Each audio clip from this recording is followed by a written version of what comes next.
ಶಕುನಿ ಈ ಹೆಸರು ಯಾರಿಗೆ ಗೊತ್ತಿಲ್ಲ ಹೇಳಿ. ಮಹಾಭಾರತ ಯುದ್ಧ ನಡೆಯಲು ಕಾರಣರಾದವರಲ್ಲಿ ಇವನು ಕೂಡ ಒಬ್ಬನೆಂದರೆ ತಪ್ಪಾಗಲ್ಲ. ಶಕುನಿ ಗಾಂಧಾರ ರಾಜ್ಯದ ರಾಜಕುಮಾರ, ಬುದ್ಧಿವಂತ, ಕುತಂತ್ರಿ ಮತ್ತು ಮೋಸಗಾರ ಎಂದು ಹೇಳಲಾಗುತ್ತದೆ. ತನ್ನ ತಂಗಿಯ ಮೇಲಿದ್ದ ಅಪಾರ ಪ್ರೀತಿ ಇವನನ್ನು ಹೀಗೆ ಮಾಡಲು ಕಾರಣವಾಯಿತೆನು.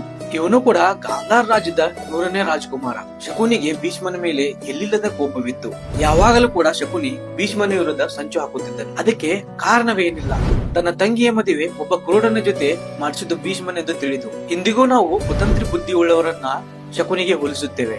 ಹಾಗೆ ಇವನು ದಾಳದಾಟದಲ್ಲಿ ನಿಪುಣನಾಗಿದ್ದನು. ಇವನು ಉಪಯೋಗಿಸುತ್ತಿದ್ದ ದಾಳಗಳು ತನ್ನ ತಂದೆಯ ಮೂಳೆಗಳಿಂದ ಮಾಡಲಾಗಿತ್ತು ಎಂದು ಹೇಳಲಾಗುತ್ತದೆ. ಇವನು ರಾಜನಾದರೂ ಯಾವಾಗಲೂ ಹಸ್ತಿನಾಪುರದಲ್ಲಿ ತನ್ನ ಕಾಲವನ್ನು ಕಳೆಯುತ್ತಿದ್ದನು. ಅಲ್ಲಿಯೇ ಇದ್ದ ಕಾರಣ ತನ್ನ ಪಿತೂರಿಯನ್ನು ಪೂರೈಸಲು ಕೌರವರು ಹಾಗೂ ಪಾಂಡವರ ನಡುವೆ ಆಳವಾದ ಕದನವನ್ನು ಸೃಷ್ಟಿಸಿದನು. ನಿಮಗೆಲ್ಲ ಈ ವಿಡಿಯೋಗಳು ಇಷ್ಟವಾಗುತ್ತಿದ್ದರೆ ಕಮೆಂಟ್ ಬಾಕ್ಸ್ ಅಲ್ಲಿ ನಿಮ್ಮ ಒಪಿನಿಯನ್ ತಿಳಿಸಿ. ಇದರಿಂದ ನನಗೂ ಇನ್ನಷ್ಟು ವಿಡಿಯೋಗಳನ್ನು ಮಾಡಲು ಸಹಾಯವಾಗುತ್ತದೆ. Don't forget to follow.